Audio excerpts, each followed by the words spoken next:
What's happening? This is the Tap In Podcast. We are live inside of the Tap In studio. Man. Yes, sir. I had to bring him back. Had to. Yeah. You already know what it's up. My boy 2Mrrw was in the building. What's happening, man? Man, what's good with you, Donte? Ain't been too much of a minute, but I know. I feel like, man, it's always good to tap in, you know. Yes, sir, man. This is a really good thing. What's going on with you, man? Man, you know, got the EP released July 7th. That came out. Got a lot of great feedback. Still getting feedback from that. That's the one we talked about last time, right? Yeah, man. Okay. Random people calling me and telling me, you know, so I had a family reunion, play songs for the family, you know. So at this point, we're just pushing it, getting everything ready. I'm rocking this shirt right now. It's All On You. This is the thing that really got the ball rolling. This was the record that got on the radio. Shout out Sid on the radio and Emily at Hot 93.3 FM, Dallas Fort Worth. I appreciate y'all. Y'all really turned me up, you know what I'm saying, this year. So I released a lot of singles this year. I released my EP, and I got another EP. What's the name of the EP? TBH. That's right, TBH. To be honest. Yeah, TBH. Yes, okay. And this first single is All On You? Well, actually, that's not even tied to the EP, but that was what got the ball rolling, like getting everybody to know that I actually do music, you know what I'm saying? Okay. So it was perfect because I already had the EP planned out. The radio thing came by God. It was like a miraculous thing, and it just ended up working out like that to where it lined up to the EP release to where people actually gave a fuck about the drop type shit. How you get it on the radio? Do you have a plug, or they just love the music, or what? Talk us through that. What happened? How did you get that? A little bit of both. Okay. So last time I was on the show, I talked about media tech, and so I like to highlight media tech because that's it's really like a safe haven, you know what I'm saying, in the city of Dallas for like creatives. We don't really know about this place because for some reason nobody wants to balloon this place up, but had a lot of big name people come through there, and I ended up I go there, I attend there. You know, if you want to attend there, I would suggest you do that, especially if you're in the audio, visual, graphics, acting. Just to skip ahead though, probably like my second semester there, I was working on my EP. So one of the big homies, Eclipse Darkness, shout out Big Bro. He's another Dallas artist out here. He's doing a lot of big shit like with Never Satisfied and Sprite and Red Bull. He got a lot of stuff going on. So shout out Eclipse Darkness. But he sent me the song All On You. And I did recording my verse. I ended up going to school on the day that we had a job fair. I didn't know, and they had some radio people there and, whatnot. So I was just, talking my jelly. I went in there, started mingling with everybody, trying to see what was going on. And I talked to Sid, and he kind of like, he understood, what the journey was. I kind of talked to him a little bit about my journey, and he really wanted to like see what my music was like, because you want to help everybody, but if the music ain't good, it's like I can't do much for you. Luckily enough, he gave me, his contact. I ended up going into the studio right next to the job fair, which was we had class in that studio. Class just happened to be over. Right when I walked in, this girl was like, "Hey, could you play that song that you was mixing the other day in class?" Da da da da. I was like, "You know what? Yeah." Then it gave me the light bulb went off. That's when I needed to go in there and go ask them, "Come here, listen to this record," right? So I went to go ask them. I was like, I get a moment of your time. I know you're busy. He's a program director at Cumulus. So, he was just like, man, I make some odd dollars an hour. You got it, bro. I'll come in there. So he sat down on the floor. I feel like he's a real music connoisseur because he sat down on the floor, you know what I'm saying? Just like this. And I'm like, you don't want a chair? He was like, I'm good like this. I was like, okay, well, we in. So I pressed play, and, I just tried to, get lost into my song, you know what I'm saying? Just feel myself, not really paying attention. But, when my verse came up, I took a peek, and he was like, you could tell he was fucking with it. And so as soon as the song over, he's like, so everything's good on the song, it's cleared. You know what I'm saying? I want to put it on the radio this weekend. Just like that? In front of everybody in class. Really? So, yeah, that's how it happened. 93.3? Yep, shout out 93.3. Yeah, okay. top 40, DF Dub. That's what's up, man. Is that your first record on radio? Yeah, that was my first official feature. Really? This year is like my breakout. Like I just started really like putting music out this year, and I'm already kind of seeing. I haven't had no mixtapes out, no projects, no previous really like anything to like judge me off of. So, but I've been doing a lot of underground work. Really? Yeah. How does it feel, man? It feels like God is in the air. You know what I'm saying? It's still like right before you break the mold or whatever. It's like they say the last crust in the earth is the hardest to break. You know what I'm saying? But when you get through there, you free. You know, I'm still at that point where I'm just running into it as hard as I can and trying to break it. And my granny, right before, actually I have to say this. Shout out my granny, Gwendolyn Catherine Wheatley. She knows I've been through a lot these last 3 years, and she had sent me a message like a week before the song got on the radio. She said, I know you've been going through some rough patches, and God gives his battles to his toughest soldiers. She said, I feel your breakthrough. I feel it in my heart that your breakthrough right around the corner. I was like, really? My granny's very spiritual, but she ain't never said nothing like that, and she's older, wiser. So I just knew, I was like, God telling her something. 3-4 days later, the radio thing happened, and it allowed me to, whether it was for people to know, it was really more for me to give myself the confirmation to start really doing this shit and not looking back. And I took that and said, I'm gonna make this my miracle. And I feel like we all come across miracles every day, but we have to make it our miracle. We have to look at it and treat it that way. So that's what I did. That's dope, man. Yes, sir. That's super dope, man. Yes, sir. Man. Have you heard it? Have you heard yourself on the radio yet? I did. So we ended up, once we knew it was only gonna be on the radio, we only had 3 days to plan. The song wasn't even out yet. We had our world premiere on the radio. Really? Yeah, can't make it up. That's dope. Yeah, it's cause I'm just out of the millennial. You know what I'm saying? Hey, I'm 96, so growing up, you see a lot of artists. You born 96? Yeah, born 96. God, damn, I feel old. Yeah. It's all good, man. Shit, I feel old. Well, We all gonna get there. Yeah, so I think going with the radio thing, it was just they only gave us 3 days to get ready, so we ended up just telling everybody we knew. We tried to get as much of attention on this as possible, because we knew it was in my mind, being in 96 is radio is almost obsolete, you know what I'm saying, in a way. Not totally, but when I mean obsolete, you know what I'm saying, it's I seen my favorite artists get on the radio, have their radio run. You always want to do something that you're inspired by, so I always wanted to get on the radio. But when streaming came along, I didn't even know if that was you know what I'm saying, I mean, yeah, I could get on radio, but does it mean, you know what I'm saying, what does it mean? But I feel with this, it's kind of revamping the story that radio can give a career. You know what I'm saying? I don't think they really know, you can blow somebody up like that, you know what I'm saying? But, there's political stuff going along with it too. But I was just fortunate enough to meet somebody who looked past all of that, you know what I'm saying, and just really genuinely loved the song. And we got, I got maybe 8-9 friends. They parked their cars, had their doors open, got it on video. It's on TikTok. It's 40K, people done viewed it, liked it, and telling me congratulations. Another video, I posted the same video but a better clip, got 10K, and people are starting to really understand I'm doing the music. But now it's just trying to hit those parameters on okay, as an artist, what is next, Yeah, that's dope, man. That's dope, because the only thing I can think about, and this might be a reference that you may not even know. Have you seen the what's the movie with Robert Townsend? Damn. Robert Downey Jr. or Robert Townsend? Robert Townsend. You know who Robert Townsend is? Lord, no. Golly, I don't know. I'm old as shit. I was about to say, I was just how old is he? What year did he come out? Robert Townsend is a black director / actor, producer. I might know. I'm pretty deep in the culture. So, damn, my mind is going blank right now. It's the movie. It's called,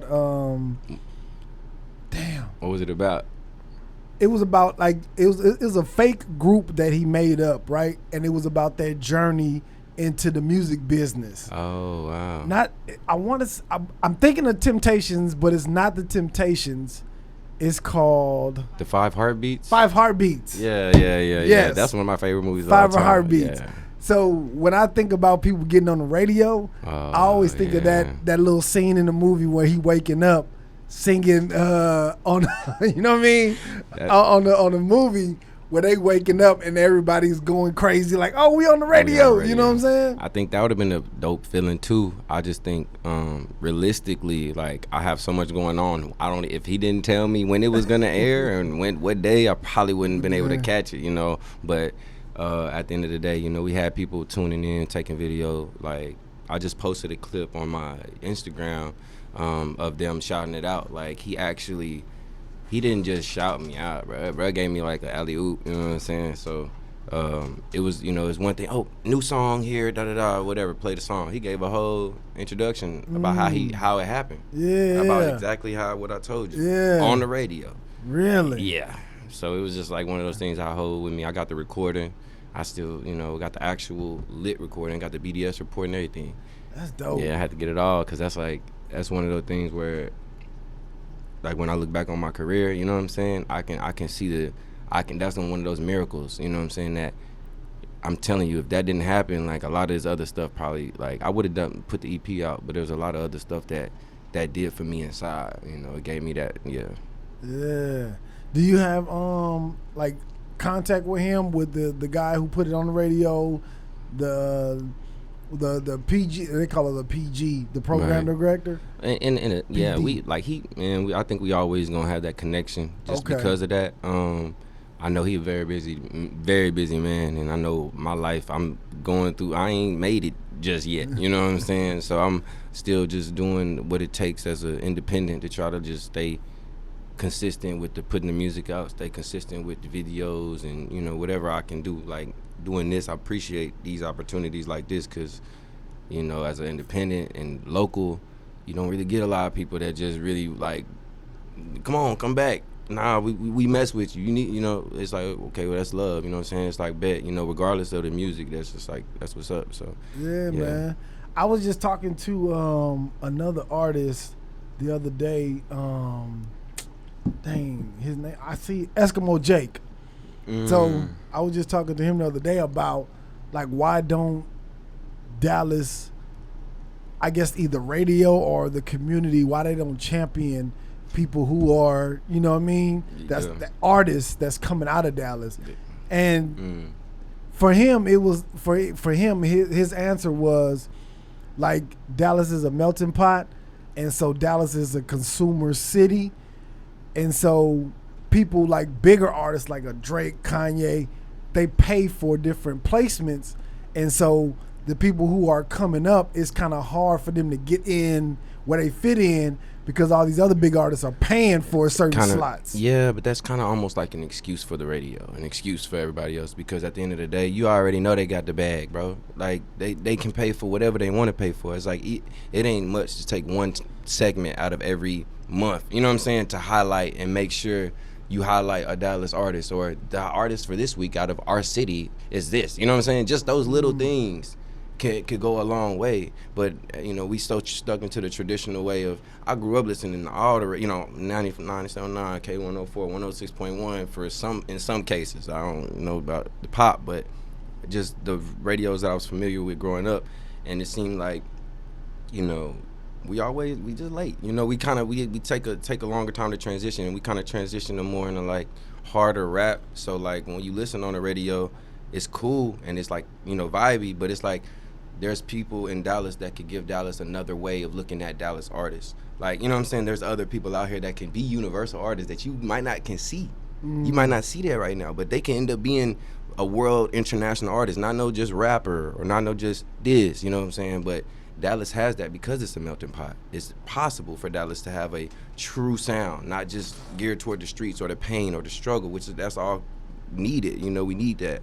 But we also need somebody that could break the mold and really, like, you know, universalize all of us, because even in the community, we all kind of divided within ourselves. So somebody has to be able to do that. And I think, you know, going back to your thing about the radio and, you know, anybody else, I feel like they're waiting on other people to validate the artist, and it's just like, bro, look at this man work. Like, Eclipse Darkness, my big bro been working, you know what I'm saying, nonstop, trying to help everybody eat, you know what I'm saying? And it's like nobody's taking the time out to really like stop and say, hey, we need to shine light on these Dallas artists. It's only the people that's at the bottom trying to help shine light on each other, you know what I'm saying? And we all in the dark, you know what I'm saying? So we trying, you know, to do different. But I think they're gonna come around eventually. But you know, it's eventually. Yeah, and sometimes I think it may be even too late at that point. You know what I mean? For them to come around.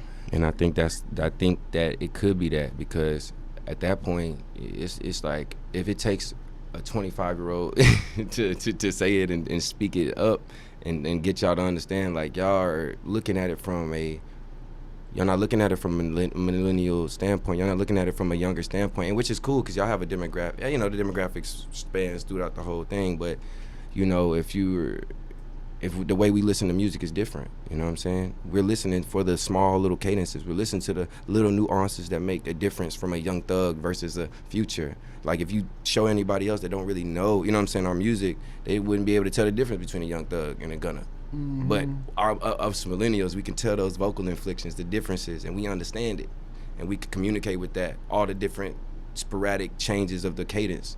It's not for the older ear, you know what I'm saying? But and let me I guess give you a little game, right? Okay, baby. Because I know you look at it as a artistry, right? And the nuances. I see what you're saying. Go ahead. These older folks that, like, people my age, they about business. Business, money, yeah. You know what I'm saying? Already, yeah. So they just like, what's gonna bring money into the business? And that's, you know what perfect. I'm saying? Yeah, that's a great, that you got to worry about that. But here's the thing too. I think sometimes money gets in way of the artistry, and it fucks up the artistry because everybody is just trying to go for the bag. Absolutely. You know what I'm saying? That kills the artistry.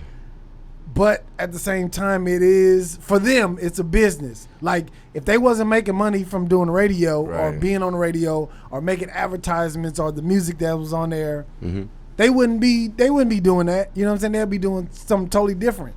You know what I'm saying? So yeah. I think you're right. It is, you know, you have to understand it's a balance. It's always going to be a balance. I guess I have to speak that out, that I do understand the balance. It's not just the artistry. I get it, because you can't just be a dude with some music thinking you about to get on and be on billboards, and you know what I'm saying? Like, that takes somebody who can generate, you know what I'm saying, that type of cash flow or that type of attention to generate that cash flow. So it's up to the artist, but I guess I'm speaking from a purely standpoint of just shedding light, you know what I'm saying, on artists here, you know what I'm saying? Like, we all ain't got the, you know, everybody you know that start don't really have the bag, you know what I'm saying? So it's gonna take, like, you got Space Boy, 97.9 Break the Beat, who he throws things on Mondays, you know, for people to go to and you know, really tap in and show their artistry, you know. But, you know, other than that, I don't really see a real push by the actual, you know, radio too. But it's, at the same time, you know, like you said, it's perfectly understandable. It's like they got to get them their money. I'm just thinking, like, it got to be somebody like at K104 that maybe not their big, because I'm thinking between the morning people and the afternoon people, right? Mm-hmm. The two biggest personalities on the radio for those time slots is Dee in the morning and Bebe, right? Right. But there's got to be times in between those or late at night where they can play local artists. And it's not a big ask. It's really not. Who else is on? I don't even know what other DJs is besides Dee and Bebe. Who else is on the K104? I think it's Lady J. Lady J she's in the morning with Dee. Okay, so see, and that's the thing, is like, you know, when he played my song on the radio, and that's what I was telling you the last time, how we sometimes late, because at the end of the day, I showed this man one song, it was pop R&B. It's not really what we would, you know what I'm saying, necessarily gravitate to right off, unless the whole world gravitate to it. So, but they seen it. I mean, it's doing numbers now. It's at about 41,000 streams, and it's really had no promotion after it came out, except for me posting about it and stuff. But when we actually we wanted to see where it was going and where it was hitting. Most of the plays, 10,000, 11,000 plays coming in Dallas. So you mean to tell me that's not doing at least something in the city for you to be like, okay, well, let me listen to the song and let me see, you know? And I think, you know, there should be those time slots. He put us on in the middle of traffic. 5:45, you know what I'm saying? And at 9, and again at 9. So he put us in you know what I'm saying, off the strength of it, put us right in the middle of traffic so people can tune in. This is real shit. my car, you know, I had my little car issue, whatever, something would happen with the belt. I called him, hey, man, y'all got to come tow the car. I just told y'all about this belt.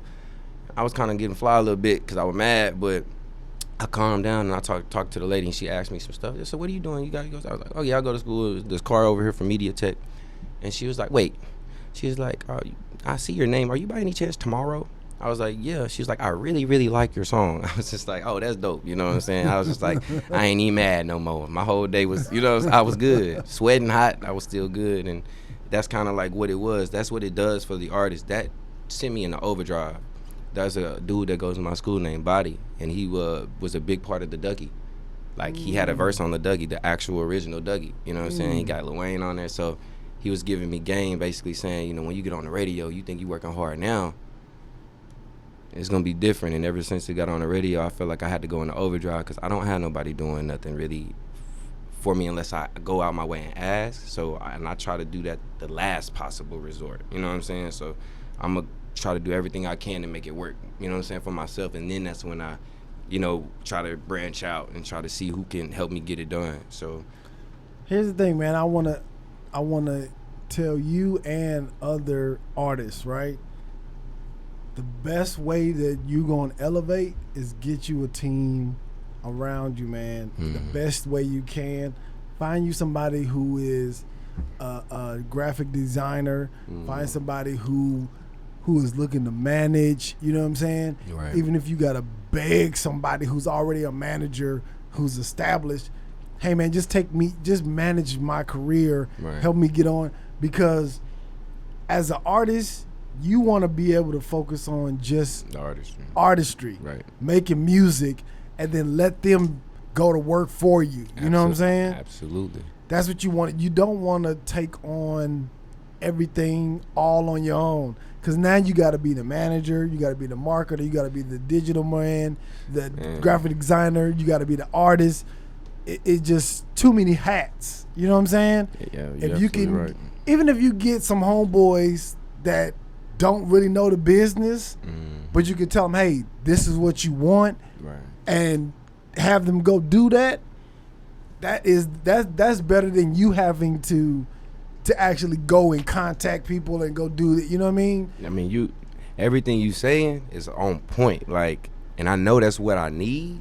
But you don't have the people. But right, well, so this how God be working. Sometimes people come in for seasons and they'll get something done, and we'll get something done, and then that'll be that. But I start stacking up on the moments. You know what I'm saying? So like, I'll meet people. And everybody, you know, when you meet people and they feel like you're a new artist, or they feel like this, they feel like, oh, it's exciting, let's work. You know what I'm saying? So I don't wait 2-3 weeks, you know what I'm saying, until all right, let's work tomorrow, let's get it. This is why it's still, you know, fresh on the brain. I get that done and I keep that piece of content, you know what I'm saying, and I try to stack up on these content. But then recently, like, Media Tech had pitched some songs for their final project to get a video, right?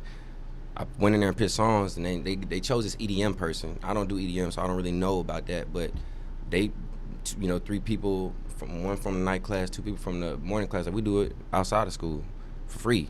The EDM?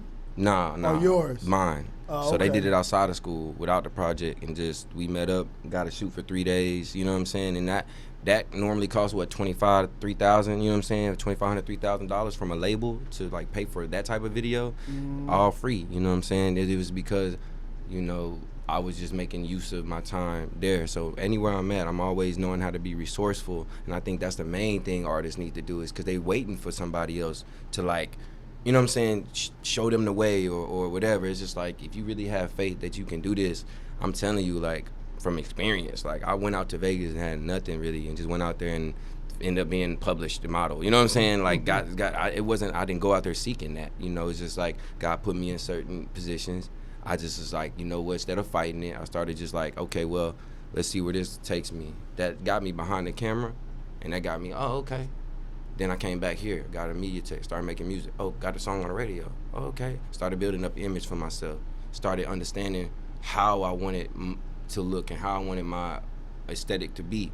As an artist, you have to know your vision, you have to know why you're doing it. All these questions, right, you got to answer before anybody even steps foot into trying to help you. And I think big bro, I'm gonna keep highlighting him. Eclipse is a great example of that. But I'm also feel like I can be an example as well. Just, pretty much not being signed, not having a whole lot of money or whatever, but still being able to put out great content and get people, excited about what's going on, but also being honest about the process. So yeah, and I think creativity is is invaluable. Is your boy here? yeah, he just hit me up. He said, "What room?" So what? Okay, we're gonna pause and Already. we'll come right back. Yes, sir. Yeah, man, we back, man. We back, man. Marlow, what's up, man? What's happening? What's happening with Put you? that mic a little closer to you, cool. man. Yeah. What's happening with you? Chilling, man. Okay. And introduce yourself, man, to the people, man. I am an upcoming producer, and also a songwriter. I play instruments. I play the piano. I play the drums. And yeah, I like bringing people together to create for one another. My way of making it to the top is uplifting others. So if I can push others to the next level, I think that will naturally pull myself up as well. Okay. How you know 2Mrrw? I met him at MediaTek. Okay. You go to MediaTek too? I went to MediaTek Okay. for the recording arts program. Graduated May 28th. And Yeah. That's what's up, man. That's what's up. Yeah. So, where were we at, man? Where were You said we were you're talking talking about radio Right. and radio promoting local artists. You know what I'm saying? And how local radio is not doing a great job in promoting like local artists and Dallas born artists. Yeah, And so that's what we were talking about, man. Did you produce any records on the EP for 2Mrrw? No, I have not. So not we, yet. yeah, we tapped in when we first went to MediaTek. I tapped in with bro through I forgot exactly. Like that's crazy. It be them times where you don't really remember. You just know it was in the studio. At some point, Yeah. I listened to some beats, but then we also knew the same person. So I think we got cool by knowing the same person, but. I started listening to his beats, and I really like where he was going, and I like how he looks at the music industry, and he also a real, real solid dude. So like for me, I just wanted to tap in with him. We didn't get the chance to get no, things on Official wax, songs, yeah. yet, but I think the TBH that was my first. That was just me putting my best foot forward. I think, I can do a better justice, to the people that I'm gonna do on the next couple projects. I can really, since I find out how to get one done and understanding how to try to get that done, now I can go back and be like, now I can do it like this, Okay. Yeah. Marlow, how did you even get started into music? For me, man, it was just growing up in church, man. Growing up in church, and then rapping freestyles in high school, and yeah. You was rapping in high school. You was one of the dudes on the Yeah. table, like yeah. Yeah, that was Okay. me, man. I was a big Zero fan growing up in high school, so they kind of gave me a little nickname, Zero. Well, I let that be to the Zero? past. I came up with my own. Okay. My own name. Okay. Yeah. What's your name that you came up for yourself? Marlow Hadnot. Yes, Okay. sir. Have not? Hadnot. Had not. Yeah. What's the meaning behind that?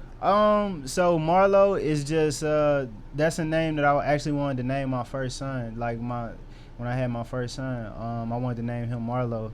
And I just like that name, and then my last name is Hadnot, and I was like, I'm gonna just keep it, like Jamie Foxx, Eric Bishop, he came up with a whole different name to kind of separate between what he does in the entertainment industry and what's really personal, so I feel like some people that know Jamie Foxx, some of them know Eric Bishop, but probably not all of them. Yeah. So Yeah.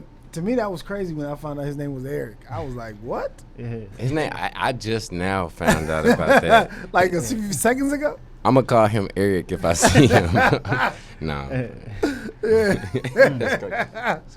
Yeah, that's dope, man. Dang, okay.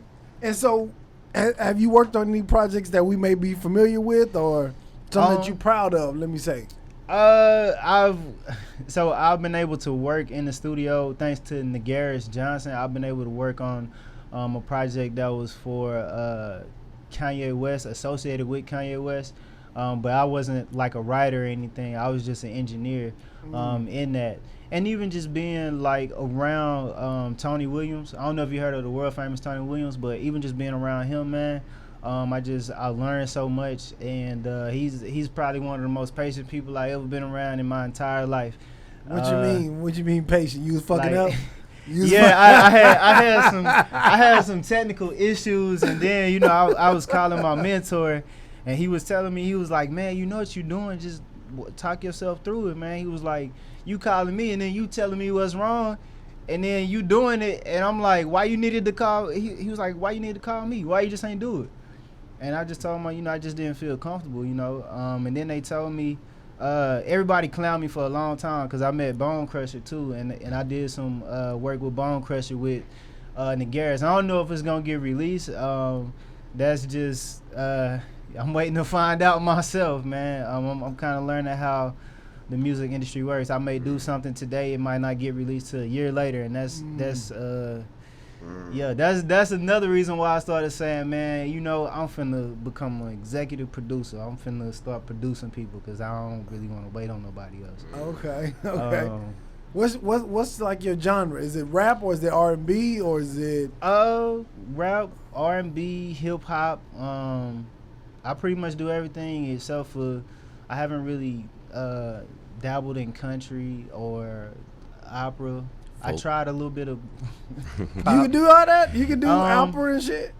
Nah, I can't do opera yet. I'm kind of trying to grasp the concept. You know what I mean? Does opera music sell, or that's just like for like plays and stuff? I mean, Ty Harris, he made it work with opera and rap. So who was that? He's a Dallas artist.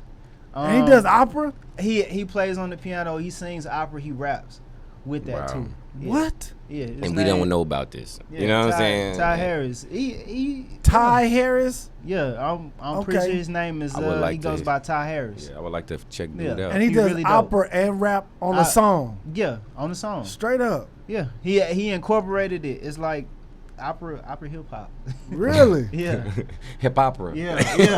Yeah. Hey, shout out to Beyonce and what's the dude's name? Who did hip hop or whatever his nigga. Oh, they already had something like that. Yeah, okay. it was it was like a TV show where it was like they were doing like it was like scenes and then they would just bust out and sing an opera. It was Beyonce and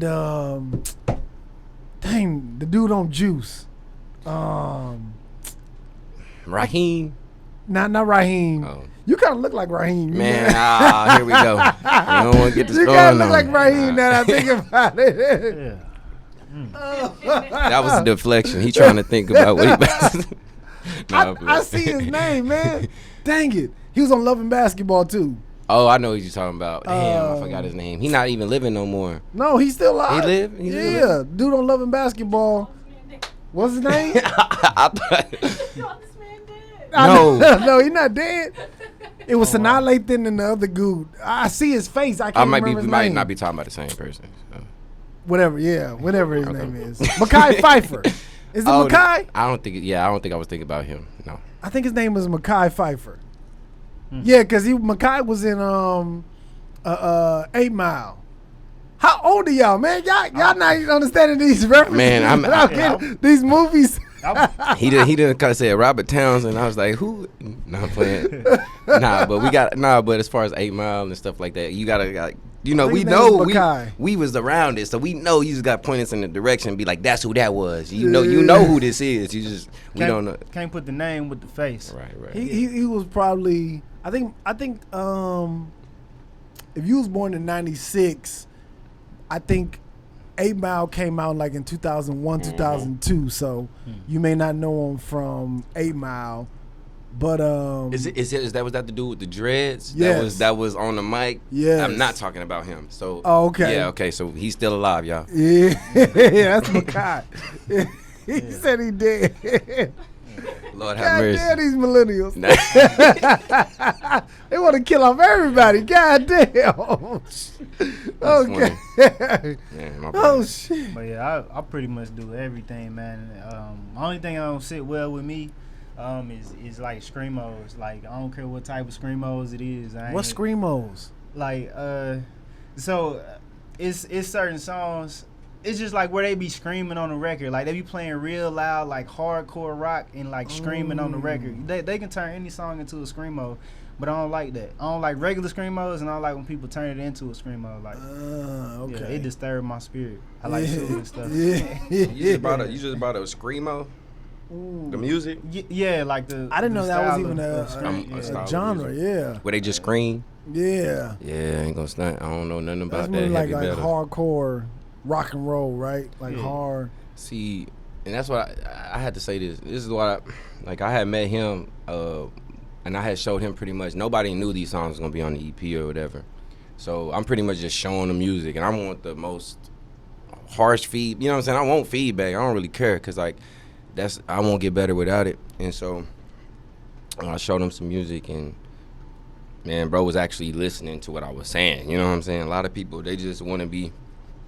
Yeah. They like the beat. Like, you know what I'm saying? It's like, are you listening to my words? Like, my girl would be like, it's in your tone. It's in your tone. I said, listen to my words, baby. Like, I said, just listen to my words. You know what I'm saying? And then we all good. But like, he actually listened, and that's why you know, I really respect, because like I really listen to the words and listen to the music, and I feel like as a rapper, you know, it's not just the entertainment aspect. It can be, and it, you know, for some artists it is that. For some artists they are supposed to be that, you know, entertainment, that flamboyant, that whatever. But then you got artists like me who come in and I'm true form real. I'm talking about my life, so it's not, when I make certain records, they really, you know what I'm saying, I'm putting a lot more thought into how I'm gonna piece this together than just how I'm gonna get people off their feet, or, you know what I'm saying, whatever. But a good artist, you know, even that, and that comes into play where you can kind of commercialize that, and that's where you get the Kendrick Lamars and the Drakes, and, you know, they found a way to bleed the two in. But, you know, I just feel like I'm different than the other, you know, type of artist. I come in, you have to really listen to what I'm saying. You have to buy into my story first. That's how I would have to say. Like, I'm not. You can hear a song and like it, but for the most part, a lot of my fans that is gonna come is gonna have to like be like, oh, I fuck with bro because of who he is or his story type shit. You know? Yeah, you gotta make sure you put your story on the album, on record. You know what I'm saying? Most def. Yeah, make sure you're doing that, man. Real talk. He made it easy. He made it easy for me to listen to it. Cause I told him, I was like, man, now going to school for this type of thing, man. Like, I used to listen to the beat first, and he was letting me listen to recordings, but they weren't like, all of them weren't like industry standard. Like, he was letting me listen to stuff that maybe he recorded on a voice memo or in GarageBand on his phone, and I was like, bro, the quality ain't there. But I was like, I'm listening to your words. I was like, as I'm listening to, I was like, yeah, you got something. You definitely got something, man. You can help people reflect on their life. You can help them grow. And I was like, I like that, man. You know, and when I was younger, I used to like Boosie, and you know what I'm saying? I like Webby, and I like Juvenile, and I like Zero, and, you know, I liked all these rappers, Corey Mo, UGK, Screwed Up Click, Big Mo, you know. I liked all these rappers, but then, like, as I started listening more to really what they were saying, you know, I started kind of weeding. Now, I ain't gonna say weeding out, but I'm gonna say just I stopped listening to certain stuff and started listening more to like Andre 3000. Started listening more to like Jay-Z. Started listening more to like Nas and just other people, man, because I kind of admired to be that, because I was like, you know, some of the stuff these cats saying, man, it made me think about my own life, like where I might have messed up, and you know, it just gives me a different perception, so it helped me grow. And that's what I like about his music too. His music do that, so I was like, you know, I want to be a part of that, and try to get them to that next level. Yeah, that's dope, man. Yeah, that's super dope, man. I think that's fire that both of y'all are on the come up, and y'all see each other's talent within each other and want to work together, man. Yeah, that's really how you blow up. Because a lot of people, what I notice when it comes to like artists is artists that's on the come up always want to go for the artist who's already made it and want to get the cosign from them and want to get them like, that nigga don't got time for you. You know what I'm saying? Exactly. He is not trying to hear nothing you gotta say. Whatever you trying to say, he's heard it 1,000 times, and it's good to just network and people that are on your same trajectory, on the come up, that's working, because we all getting older. You know what I'm saying? And that artist that's already made it, they gonna be out of here by the time y'all get there. You know what I'm saying? So he ain't gonna be able to understand what the fuck y'all got going on. You know what I mean? The only people who is the people that's on the come up and is evolving with the music. Yes, sir. So yeah, I try to tell, or at least when I can, tell artists, look, man, the people who is right next to you are the people who is gonna elevate you and grow with you and get that music out. Not these other artists who's already made it. Because they are, if they're 10 years ahead of you, they're already 10 years behind of you musically. You know what I'm saying? Right. Because the shit that y'all trying to make, and they not on it. You know what I'm saying? Exactly. Yeah, that's a really good way to put it. Yeah, man. And they taxing. So yes. So instead of me getting taxed, I'd rather be building it myself, you know. So when they come, they're going to be like, who helped you get there? Somebody going to say Marlow, and they'll be like, who is that? And they'll be like, we need to get him in here, you know. Yes. If he did this for you, let's see what he can do for us. Yes. You know, and then that's where I get them my price. They don't tell me what they're going to pay me.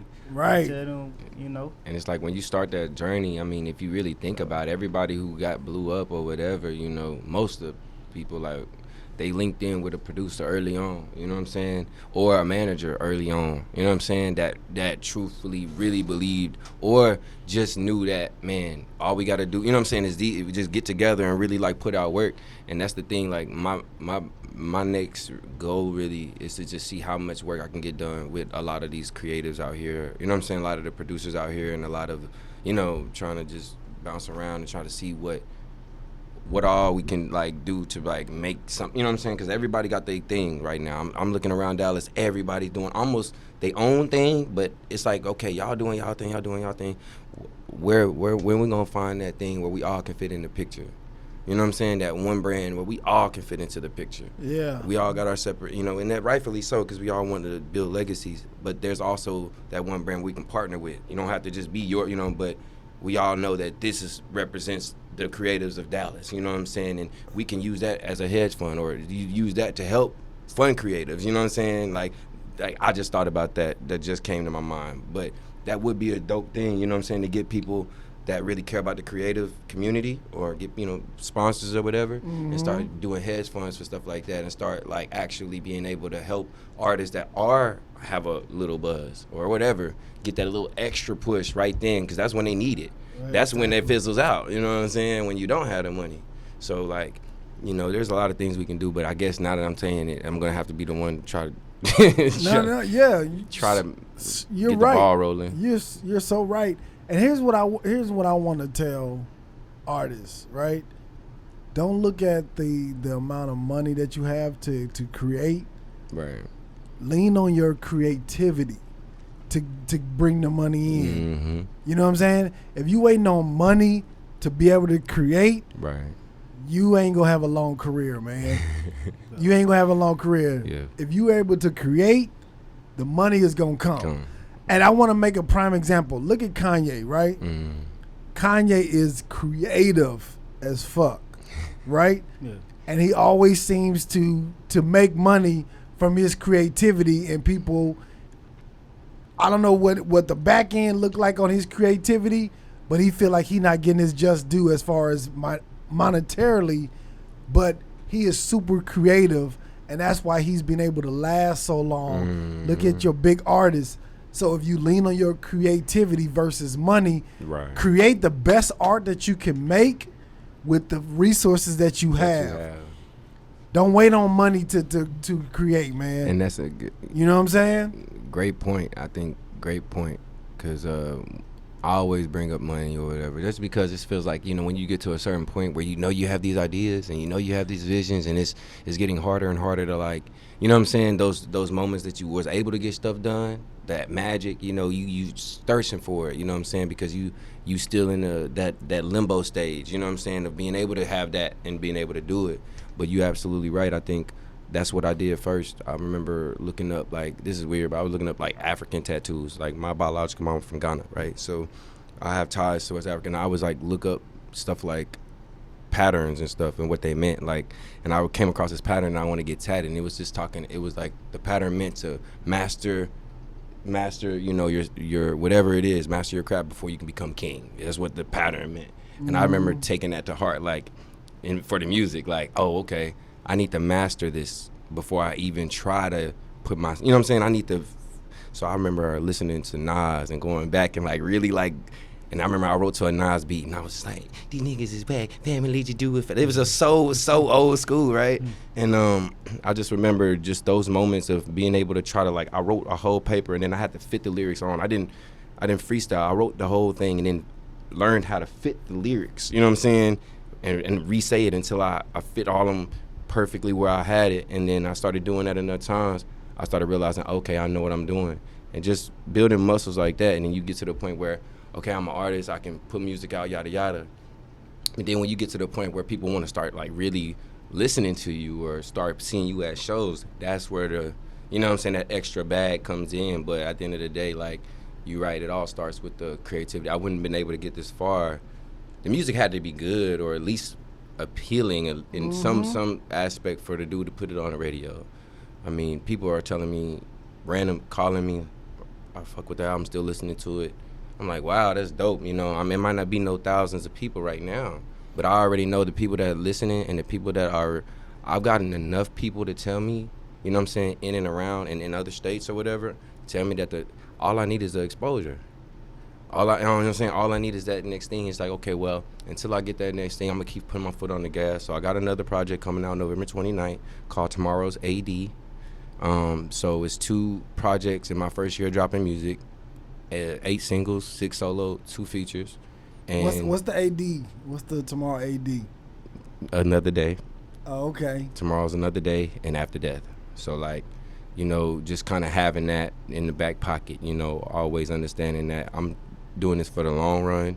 So everything I'm doing, I'm trying to leave a message of, you know, it's a real life shit, you know what I'm saying? And understanding that one day when I'm not here, I have something to leave my family, you know what I'm saying, or leave people. And I, you know, I think that's a beautiful thing, you know. Yeah. No matter what it does. Absolutely, man. Do y'all got anything y'all want to promote? I know he just promoting all his album. Marlow, Marlow, excuse me. Do you have any projects coming up that you want to promote? On the 26th of this month, here in about, I think that's 3 days, I'm gonna be dropping a EP with Susan Carroll. It's gonna be called Susan Carroll, produced by Marlow Hadnot and Company. Susan Carroll. Yeah. Yeah. She. Hold on. Yeah. She's really dope. She's an artist from Fort Worth.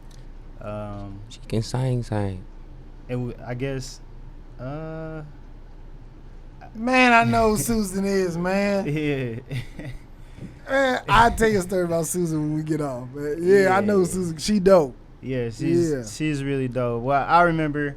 So this is what the pandemic did for me, right? Like, a lot of people, you know, they lost a lot of people during the pandemic, and I understand that, and I feel for them. But for me, the pandemic has been some of the it's been some of the greatest years of my life. Even with like the struggles that I was going through personally at the time, job struggles and relationship struggles, things like that. It's still been a blessing in all of that.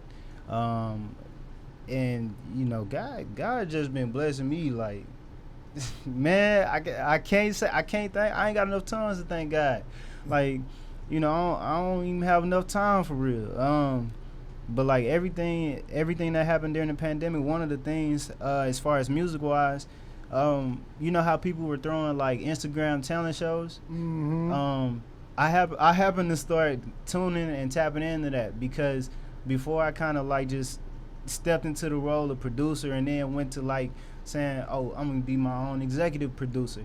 I I was trying to push my own music as an artist. People have heard my music and it was like, bro, this is really good. Matter of fact, that was actually how me and 2Mrrw started first talking. I let him hear something. He was like, bro, that's you? I was like, yeah. Yeah, like he does stuff with his vocals that you looking at him and hearing them, you be like, that's you? And like he go to them levels when he in the studio, so that's cool. So I mean, like he heard me sing a little bit, rapping a little bit. He was like, bro, like, why didn't you put this out? And I'm like, man, I don't really feel like I have an audience, and I was like, I did put it out once, but then like when it came time to keep it going, I took it down because I was like, well, I'm starting to learn more about music business and how the industry works. I want to get everything right, you know what I mean? I don't want to just have stuff out and just have it to be there and not really intend to go nowhere with it. Because that's what a lot of people do. They have talent, but they ain't really got the business side down. They don't really understand how the game work, and you know, they putting stuff out there to get stolen and just for other people bigger than them to try to copy, and then you know, people be like, you know, where you get that sound from? Well, tell them what happened with the Instagram real quick. With Susan with the with the thing. So you gotta let them know. So yeah, I guess I'll share it. So when I ran into Susan, right, like I saw her on the Explorer page. And like I fell in love with her voice, and I kind of just started interacting, you know, from watching all these Instagram talent shows before. I was like a good way to network with some of this talent that's on people page like DC Young Fly, and it's a whole lot of pages. I can't remember them right now, but it was a whole lot of like Instagram influencers and celebrities, comedians throwing all these Instagram talent shows, and I was just tapping in. I was like, okay, I'm gonna see who I can bring in and produce for, because I know a lot of them, you know, they may have a bigger following than me, but I know 9 times out of 10 they trying to seek a bigger producer. It feel like, cause a lot of them, they still going through YouTube searching for beats and things like that. There's a couple that got their own producers, but I'm looking for the ones that don't. I'm looking for the ones who, like, you know, they trying to get that attention of the next person. But I'm gonna pay them, bring them in, and get them to the next level. So with Susan, right, I inboxed her. I started commenting on her post. I started communicating with her. And then one day she checked my message. I think it was probably like a week later, but I had just been commenting on a lot of her posts and going through. You know, I turned my notifications on so I know when she posts. And, you know, I would go and listen to whatever it was, and you know, I just built that rapport, and she opened the inbox, read the message. What's really crazy was she had just moved to LA when I hit her up, and at this time her house or apartment that she was living in had just caught on fire, and everything burnt down. And I remember she was telling me that, and I was like, oh, that's crazy. But I had sent her, like, I guess she had a GoFundMe. She did have a GoFundMe. I remember I sent some money, right?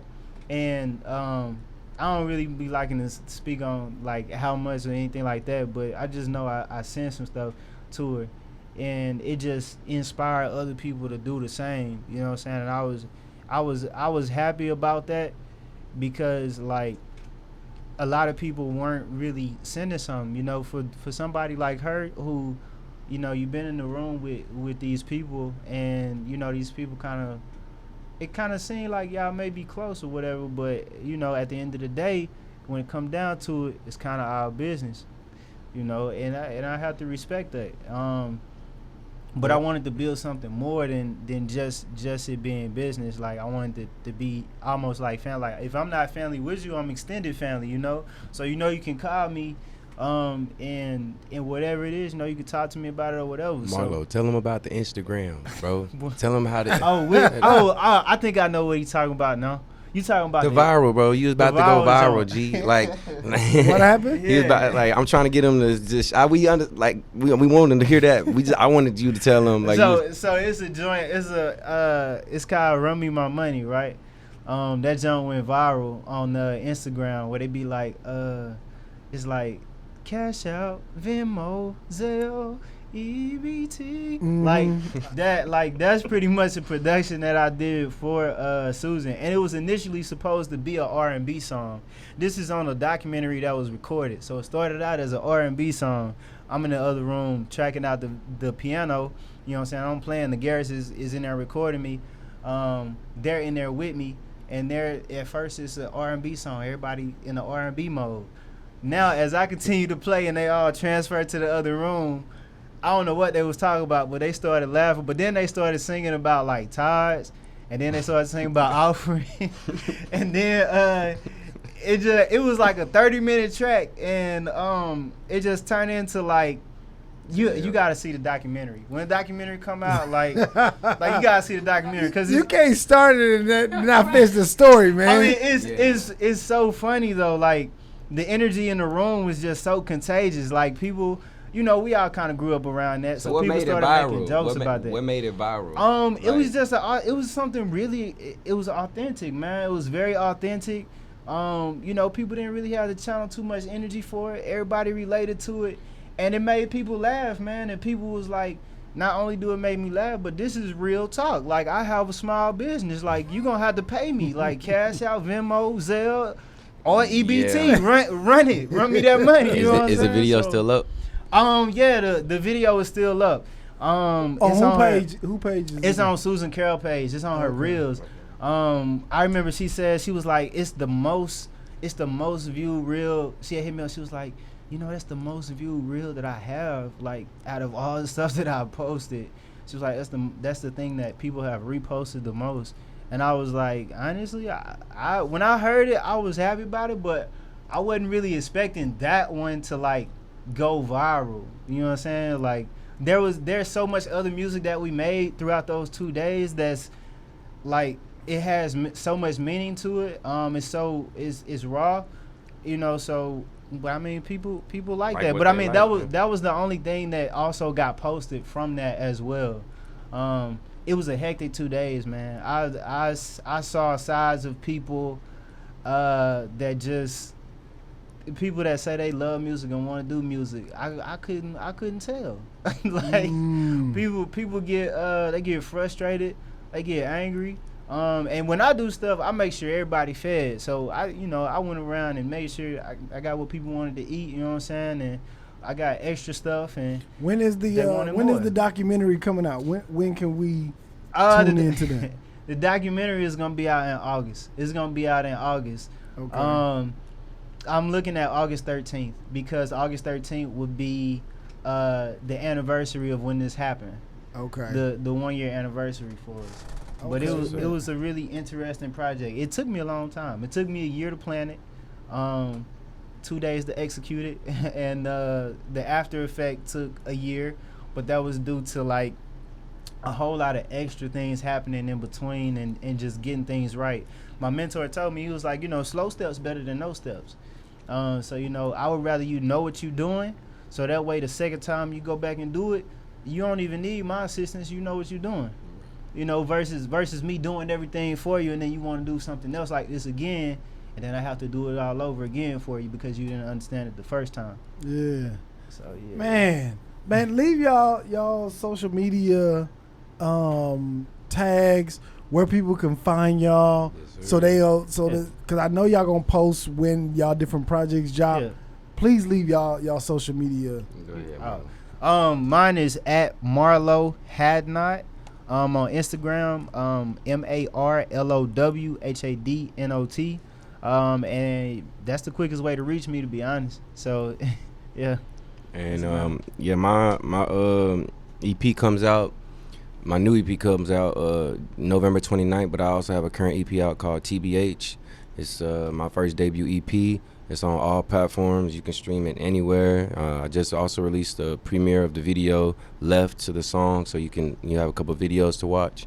You can find me on Instagram at Call Me Tomorrow. That's CALLME 2MRRW.